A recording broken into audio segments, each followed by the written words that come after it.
The evidence presented leaves this court with no alternative. Therefore, it is the judgment of this court that the defendant is committed to the custody of the Department of Corrections. I raised him for 35 years. It took him one envelope to erase me. The envelope was thin, too thin to matter. That was the first thing I noticed. Not the judge, not the wooden benches, not the way my knees ached from sitting too long. Just the envelope in my son's hand as he stood up across the courtroom. White, clean, no return address. I remember thinking, that's it. That little thing is what he came here for. If you've ever been a father, you know this feeling. The quiet confidence that whatever happens, at least your child won't be the one to hurt you on purpose. Strangers might. Life will. But not the kid you raised. That belief lasted right up until he spoke. He's not my father. No shouting, no anger. Just a sentence, delivered like he was correcting a typo. The room went silent in a way that made my ears ring. The judge looked down at the envelope. The clerk stopped typing. Even the ceiling fan sounded too loud all of a sudden. My son, no, the man who used to call me Dad, didn't look at me. He placed the envelope on the table and slid it forward with 2 fingers. Careful, precise, like it was evidence, like I was.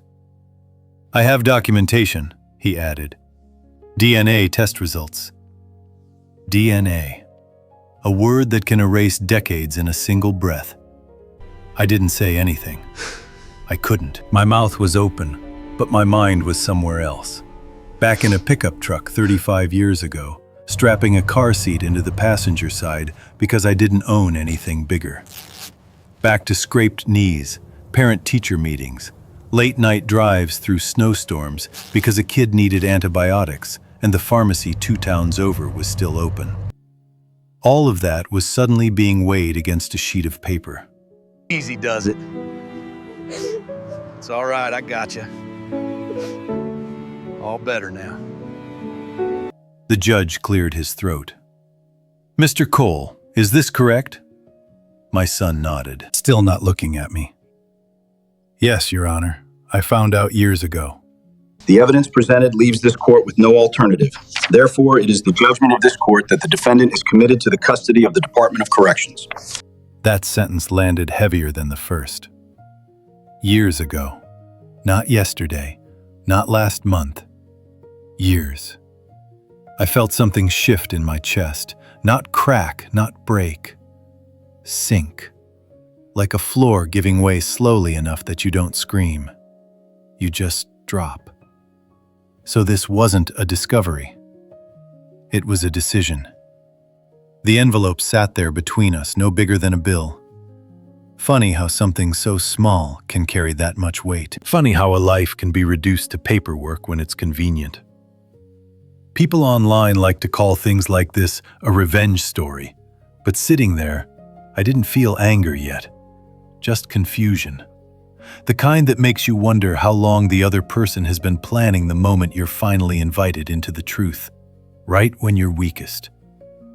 I'd come to court because my health was failing, and the lawyer said we needed to talk about arrangements. I thought we were here to discuss logistics, care, responsibility. I didn't realize I was here to be dismissed. My son finally stood up straight, too fast. The chair behind him scraped, slipped, and he stumbled for half a second before catching himself on the table. No one laughed. No one even smiled. But for just a moment, the confidence drained from his face. Then it was gone. He straightened his jacket and said, calmly, "I don't think I should be responsible for a man who isn't my father." That's when I understood. Not that he wasn't mine, but that he had been waiting. People like to say time proves everything. I used to believe that. Back when my son was still small enough to fall asleep in the crook of my arm, I thought years would stack up like receipts, clear, undeniable proof that I was his father. Not by blood, maybe, but by presence, by staying. He was 6 months old when his biological father disappeared. No note, no explanation, just gone. His mother cried for a while, then stopped. Life didn't pause long enough for grief to be dramatic. Rent was still due. Food still needed to be bought. A baby still needed to be held at 3 a.m. So I stepped in without announcing it. That's how fatherhood happens sometimes. Not with a speech, not with paperwork. Just a quiet decision you never think you'll be asked to justify. I drove trucks back then. Long haul, interstate routes, weeks away. Nights sleeping in the cab with the engine humming because it was too cold to shut it off. I sent money home every Friday, not because anyone forced me to, because a kid needed shoes, because daycare didn't care who the real father was. When I was home, I did the things that don't make good stories. Diapers, baths, parent-teacher meetings where teachers looked at me like they were surprised I showed up. Soccer games where I stood on the sideline, holding a paper cup of bad coffee, clapping too loud. I missed birthdays. I missed holidays. That's the part people remember when they judge men like me. What they don't remember is how often I called. How many nights I drove straight through so I could make it back by morning, just to sit at the kitchen table and eat cereal with him before he went to school. If you're listening to this and you've ever worked yourself into the ground for your family, you already know what I'm talking about. You don't keep score. You don't say, "Remember this." You assume love keeps its own records. I made around $52,000 a year. Not impressive, not nothing. Enough to keep the lights on and the fridge stocked. I never put my name on the house, never asked for credit. I told myself that being there mattered more than being official. Over time, the word dad stuck. Not immediately. It slipped out one day in a grocery store parking lot when he tripped and skinned his knee. "Dad!" He froze, like he'd said something wrong. I didn't correct him. From then on, that was who I was. Years passed. He grew taller than me. Smarter, too. I helped where I could. Paid for what I could. When my back started giving out, I slowed down. When my health dipped, I told myself I'd earn the right. I saved what little I could. About $185,000 by the time I retired. That money wasn't for vacations. It was for dignity. For not being a burden. I thought that mattered. I thought showing up for decades bought you something that couldn't be taken away. Turns out, some people keep receipts after all. They just wait until you're too tired to argue. And standing in that courtroom, with a thin envelope undoing a lifetime, I realized something I'd never considered before. Maybe time doesn't prove anything. Maybe it just gives other people more opportunities to decide what you're worth. The judge unfolded the paper slowly. Too slowly. I watched his eyes move from left to right, line by line, the way men do when they already know what they're going to say, but still have to read it out loud.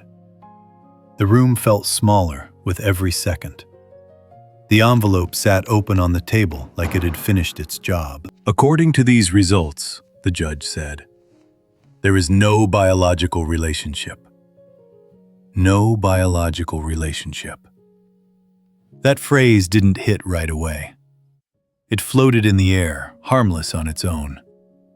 I'd lived with worse words: layoff, diagnosis, foreclosure. Words only hurt when you understand what they're being used for. My son cleared his throat. "I'd like to add something," he said. He still hadn't looked at me. "I found out years ago." The judge paused. The clerk's fingers hovered above the keyboard. I felt my stomach drop, not because of what he said, but because of how casually he said it. Like this wasn't news, like it was old mail he'd finally decided to open. Years ago, the judge asked. Yes, my son replied. I didn't think it mattered. He finally turned then, just enough to make eye contact. Not long enough to feel anything human, just long enough to make sure I heard the rest. Until you needed something from me. That was the moment. Not when the DNA was mentioned, not when the envelope appeared. That sentence explained everything. This wasn't about truth. It was about timing. I thought back over the years, the way he never asked questions when I paid tuition, the way he didn't care where he came from when I co-signed loans or helped with rent, the way Dad came easily when I was useful. I realized then that the envelope hadn't been hiding the truth. It had been waiting. He stood up too fast, the confidence ahead of his body. The chair behind him slipped, scraping against the floor. He stumbled, just a step, caught himself on the table, face flushing before he could stop it. No one laughed, but the room noticed. He straightened his jacket and went on, voice steady again. I don't believe I should be responsible for someone who isn't my father. I have my own family now, my own obligations. I nodded without meaning to. That word, responsible, rang louder than anything else. Not love, not history, responsibility. Like I was a bill that had come due too late to dispute. I wanted to say something, anything, to remind him of nights spent waiting for calls that never came, of money sent without questions, of a life built quietly around someone else's needs. But I didn't, because I finally understood something that had been forming since the envelope hit the table. If I spoke, I'd be asking him to remember, and memory, apparently, was optional. The judge cleared his throat again. Mr. Cole, do you wish to respond? I looked at my son, really looked at him, at the man who had decided that biology was only relevant when it could erase obligation. No, I said, not because I had nothing to say, but because anything I said would sound like begging, and I had already given enough without keeping score. The truth wasn't that he wasn't my son. The truth was that he had waited until I was tired, until I was old, until I needed him to decide I wasn't his father. They called a short recess after that. 10 minutes. Enough time to stretch your legs. Enough time, apparently, to rethink a lifetime. I didn't move. The bench felt harder now, like it knew something I didn't.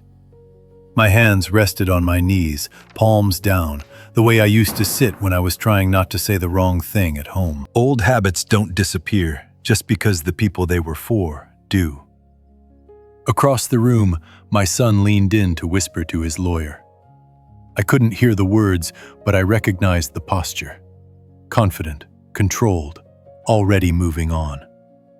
He looked lighter than he had a few minutes earlier, like something heavy had finally been set down. I realized then that I wasn't watching a betrayal unfold. I was watching a plan reach its final step. That thought hurt more than anything else so far. If this had been an accident, if he'd just found out yesterday, if the envelope had surprised him too, I could have forgiven the cruelty. Shock makes people careless. Fear makes them say things they regret. But this wasn't fear. This was timing. I thought about the years when my body still worked the way it was supposed to, when I could lift heavy boxes without thinking about my back, when I drove 14 hours straight and still had the energy to stop for coffee with him the next morning. Back then, there were no envelopes, no questions, no doubts about who I was to him. I was Dad when I paid for things, Dad when I fixed problems, Dad when I showed up. Somewhere along the line that changed. Not when the truth appeared, but when my usefulness faded. I remembered the first time I asked him for help. Just a small thing.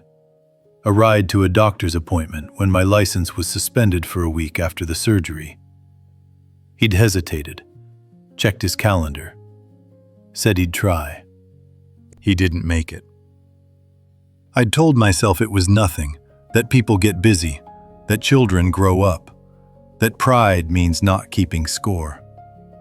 But sitting there, waiting for the judge to come back, I finally allowed myself to connect the dots I'd been avoiding. The envelope didn't show up because the truth mattered. It showed up because I didn't anymore. That realization settled into me slowly, like cold. Not sharp, not loud, just numbing. I asked myself the questions men my age don't like to say out loud. Would this have happened if I were still strong? If I were still earning? If I were still the one people leaned on instead of the one being leaned away from? I didn't blame him, not fully. The world teaches people to protect themselves first, to cut loose anything that looks like a future burden. I just hadn't expected my own son to learn that lesson so well. When the bailiff called us back, I stood up carefully. No rush, no anger, just awareness. Awareness that whatever happened next, I wouldn't argue my way out of it. Because this wasn't a misunderstanding that needed clearing up. It was a choice that had already been made. And for the first time since that envelope hit the table, I understood my place in it. Not as a father who had failed, but as a man who had been used, quietly, patiently, until the cost of keeping him outweighed the benefit. That knowledge didn't break me, but it changed the way I sat down when the judge returned.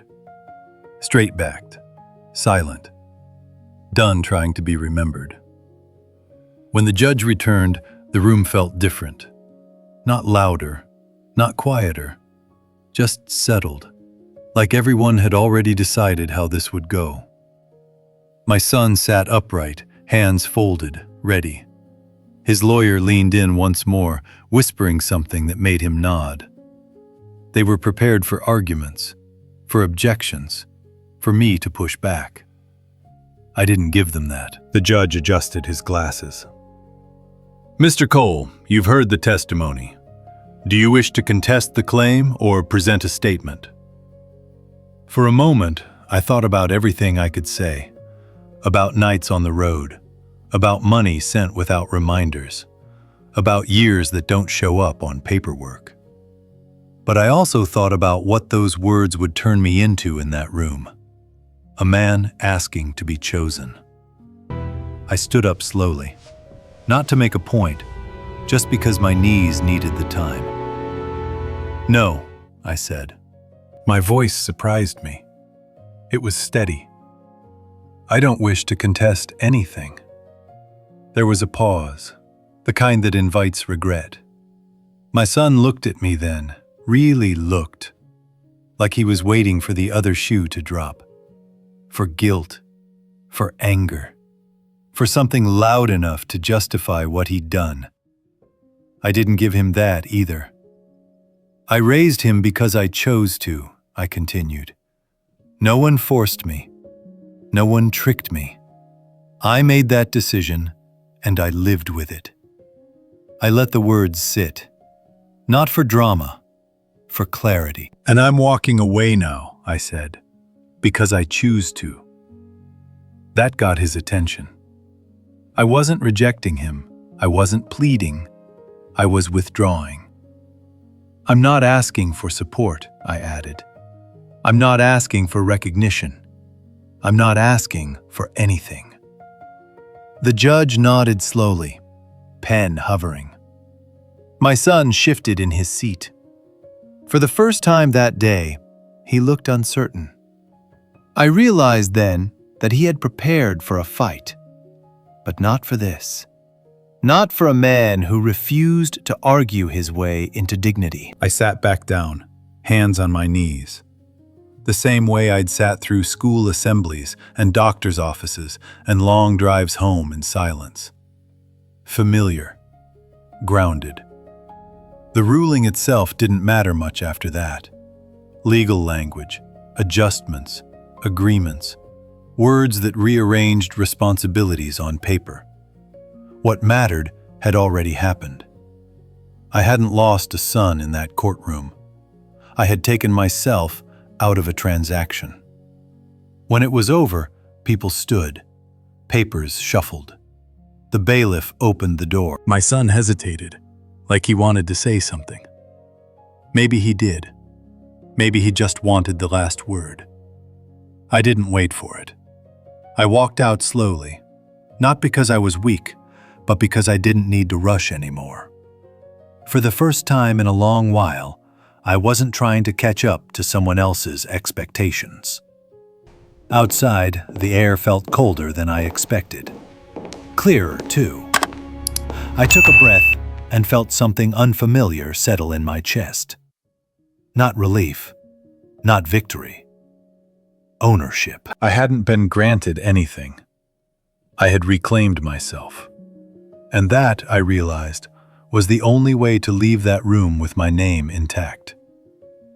Life didn't fall apart after the courtroom. That surprised me. I'd always assumed moments like that came with consequences you could see right away. Shouting, slammed doors, a phone call you regret not answering. But what came instead was quieter, subtler. The kind of aftermath that doesn't announce itself. My son didn't call. Not that day. Not the next. At first, I told myself it was for the best.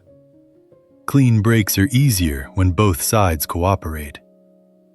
But weeks passed, and then months, and the silence settled into something permanent. Like a decision that didn't need explaining anymore. I heard things through other people. That happens in small circles.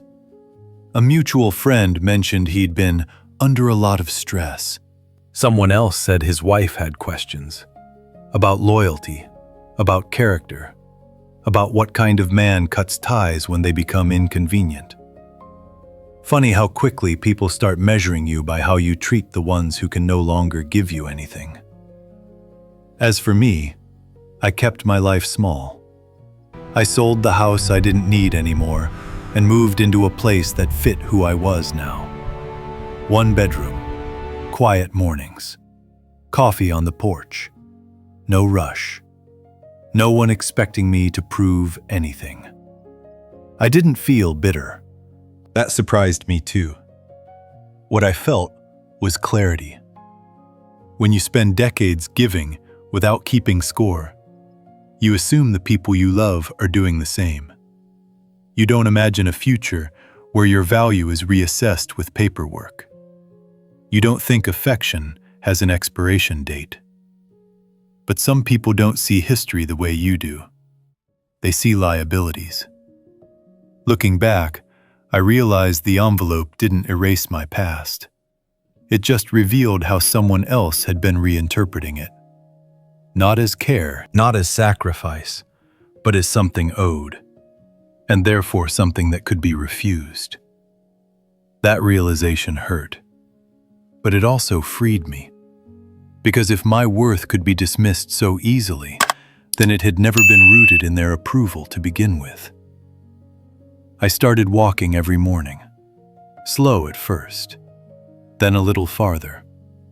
I fixed things around the house not because anyone needed me to, but because I still could.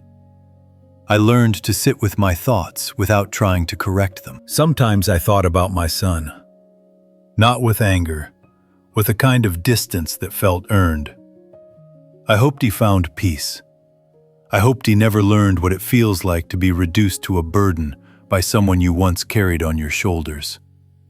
And I hoped, quietly, that if that day ever came, he'd remember what it cost him to make that choice. As for me, I stopped asking the question that had haunted me since the courtroom. Was I really his father? I replaced it with a better one. Did I show up? The answer to that never changed. And that's the thing about family. They don't tell you when you're young. Blood can start a story, but it doesn't finish it. Staying does. Choosing to care does. And sometimes, choosing to walk away with your dignity intact is the last act of love you owe yourself. If you're listening to this and something in it feels familiar, if you've ever given years of your life to someone who later treated that devotion like a mistake, you're not alone. You didn't imagine the cost. You didn't waste your time. And you don't need permission to step back when the balance is finally clear. So I'll ask you this, and I mean it sincerely. What does family mean to you? Blood, history, or who stayed when it mattered? If this story spoke to you, sit with it for a moment. And when you're ready, share it with someone who might need to hear it too.